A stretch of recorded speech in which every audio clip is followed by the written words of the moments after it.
For example 8, this is all that is given, but it is asking for the acceleration on this plane.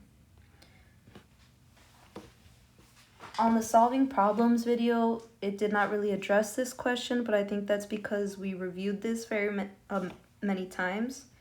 So I'm going to assume that what you want us to know from this question is that this line is equivalent to this that we're looking for, right?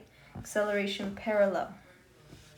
So there's no other force acting on it, going in the opposite direction. So we could write that mg sine theta would equal the mass times the acceleration,